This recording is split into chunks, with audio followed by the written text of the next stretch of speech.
Do you guys remember your first gacha game? You've probably started playing it after seeing it on YouTube and thinking that those people who spend money on those cheap-ass looking games are weird. Well, who's the weirdo now?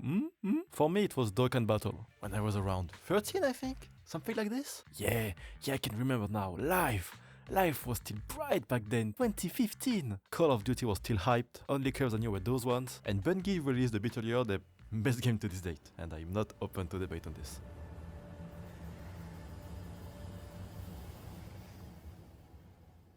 Fast forward a bit, I still play gacha game to this day and I still haven't touched a woman to this day. Only different being that I've come to respect myself a bit more and I've stopped touching what I consider to be the first crop coming my way. So that's why when this dropped... well, I was pretty excited. I remember around that time, Alpha Crimson Weave just got released on the Chinese version of PGR, and with this showcase of Blank against that big ball, I was confident that Cool Game was cooking something good. But, see, when this dropped I was still playing the biggest piece of dog shit known to man with my friends, waiting for the game's release, which took the very short amount of time of approximatively. So it's not hard to guess why the hype just kinda died for me. 2024 eventually came, I was still playing HSR that time, and I was pretty satisfied with it, so I didn't really pay attention to Wuthering Waves release, until one tragic day of October. See, people either leave HSR because of the power creep, which I don't really mind that much, the never-ending dialogues, which I already mind a bit more, boredom, or something way worse than that. You know it, I know it, they know it, this. What the fuck? Now equipped with a lot of free time, and the same feeling of disappointment towards Hoyoverse that my father has toward myself, I embarked in yet again another quest to find a gacha game fitting for me, and oh boy, is that? That was the right call.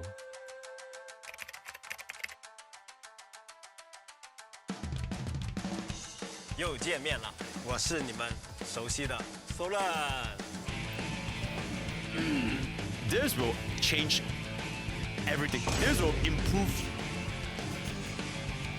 I saw this yesterday! I thought this was porn! Everyone's favorite team. We've got Gion linked. Oh! They referenced Queen of the Night! Time to pop a donut. They look so good on that damn bite. You have to pop a donut. Whose tacit mark is this? That's Lumi. I would recognize that by anywhere. Wait, never mind. Does Team A have any type of punishment for Team B? Is it to the whole team or is it to one person again? I'm not. There we go.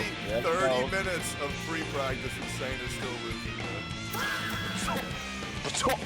Get it together. You know what she needed, chat? She needed a slap.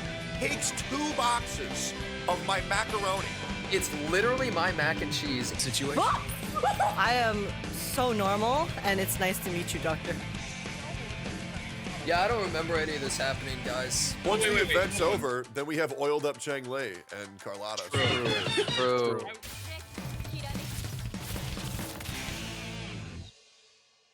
Ooh, that took way longer than expected. Anyway, at first I wanted to make your typical game review video, giving my opinion about different aspects of what make a good game. Well, a good game, coupled with bits of personal experience here and there, all that, you know it. But then I realized that the only big budget game I've played recently is Cyberpunk, which was awesome, and I haven't played anything other than gacha games also in League for the past 5 years or so. So I quickly came to a conclusion. My opinion fucking sucks. Ass. And you know what? That's fine, it is. So I'll do it anyway. This video isn't a well-written essay or anything like this. It's just a dumb guy giving his dumb opinion on a game, hoping that at least one person will find this video funny. Alright, so, for those who have no clue what the game is about and still clicked on this video, be it curiosity after seeing it win that Game Award thingy, I forgot which one, or with 3.0, the newest big update that just released, or perhaps you just found this, which reminded you of Overwatch at its peak, and if so, you have some refined taste, my friend, and that's coming from a friend guy that's saying something. Well, in any case, I'm there for you. Wuthering Waves, or WUWA, is an open-world gacha game in which you fight mobs, explore the world, open chests, solve puzzles that will make you wonder if maybe, just maybe, your IQ isn't that big to begin with. No, I fucked it up again. So, basically everything that you would expect from this kind of game, no? Yes. With the slight exception that it's good. Here's the list of what I consider to be the most important things a gacha game of this genre need to have to be great, and we'll go along them in order of what I personally think is the least important to the most. Alright, time to get everything off my chest. Yes, it's okay to skip the story. Oh, feel good. More seriously, I enjoy the story, I enjoy reading it when it's engaging or when she's on the screen, but I'm not working to get a degree here. I am not reading this, or that, or any of that shit, and I can already see that guy coming from miles away, telling me how important the story is in the game. Now, let me tell you something. The story is as important in a game as you want it to be. If the rest is good enough to make up for it, I personally don't really care. Let's use a good example of that. Fate Grand Order. The gacha game with a good story that everyone should take notes of. And yes, I do agree, it's pretty good. But if it didn't have that good story, the game would be empty as shit. Almost. Now, I am not saying that it doesn't matter, period. Maybe it's what matters the most to you. And if that's the case, that's great. That's fine, let's agree to disagree. I can respect the lore enthusiast. As for my take on the subject, I'd say it's decent. Cutscenes are few but well made. Some character story are interesting. And dialogues are...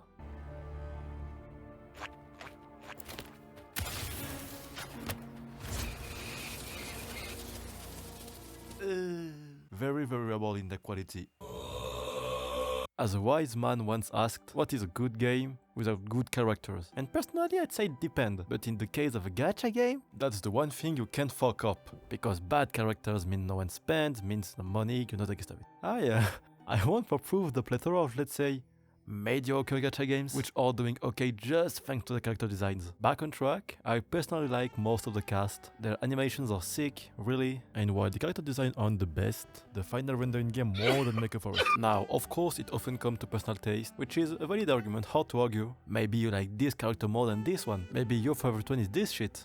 I'm not judging you, but they are things that just show how much details and love go into the creations. Like how Jinchi slowly walked back on the ground after her skill, or that Lene play with her spray paint cans instead of throwing them if you don't finish the move. Or did you even know that Carlotta sprayed some perfume on her after her 5th basic attack? Who's gonna do that? Who's gonna do the basic attack chain and just do nothing? And they still took the time to add those things that accentuate the characters' personalities. That's what I like to see in a game. A soul. So why are skins so ass? Now, this one is a bit tricky because I personally haven't been fucked yet, so I can't really tell. Okay, fine, maybe once. But I'd say that for your ass to be saved, the game has to respect those 2 rules, and probably others if you're a whale spender. Not like I would know. So, did I ever feel pressure to play or pool? No. In fact, I've skipped entire patches worth of pools, and I'm still able to do whatever the fuck I want. You don't need the best in slot teams at all. I know this one will be a bit tricky to understand for those who don't play the game, so bear with me for the next 10 seconds. I haven't pulled a JJ for my Jinchi and my Carlotta. No Yuno for my Augusta and my Gian, and no Phoebe for my Zenny. Or at least what was supposed to be my Zenny. And it works just fine. Now, everything I've just said, throw it in the bin now. All of this was what I'd like to be able to say. I really do. But recently I do feel like that you have to pull the newest characters. Not all of them, not best in slot teams, and maybe it's just me who fucking suck at the game. But yeah, power creep is a thing. Be warned that you won't be able to clear end-game content with all the characters without a stupidly high level of investment and skill, while dunking on everything with the newest units. One more thing that bothers me a bit in this whole FOMO, player get fucked thing, or the limited time rewards. Why? Listen, I don't mind not being there for the hamster guy, but fishing for hours for breadcrumbs? Hey, I may be a beggar, but I'm a fancy one, so no thanks. Overall, I'd say it doesn't pass. I don't make the rules. As for the other point, well, we got from here to here, from that to that, plus all of this. So it's a pass, an easy pass. Okay, finally, the most important thing in a video game, and already half of you left because the pacing was crap. Woo! In a game where 80% of your time spent will look like this, you need to have a good gameplay, you can't just get the passing mark. And so, how does our contestant do in that regard? I dare say pretty damn good. Big weapons hit big and you feel strong, small weapons are fast and do small damage, kinda, but most importantly they all feel good to play with. Almost. Now, one may think that with the limited space present on the phone screen, characters won't have a lot of moves and you'll quickly be spending most of your time doing the same thing over and over again, which is a valid point. And my answer is not that much? Let me explain. First, kits are pretty stacked, especially the newest characters. A step in the right direction in my opinion to the misfortune of many, coupled with what is the main strength of the gameplay in my book at least. Quick swap. Now see this? That shit is slow, but if you swap characters during the animation, your first character will still finish the move. And at first you do it for 1 or 2 big moves, and then you realize that you can do it for almost everything, so you always want to do it even faster the next time. And those 1 second you gain each time accumulate, and before you know it, you can now pass what you couldn't before.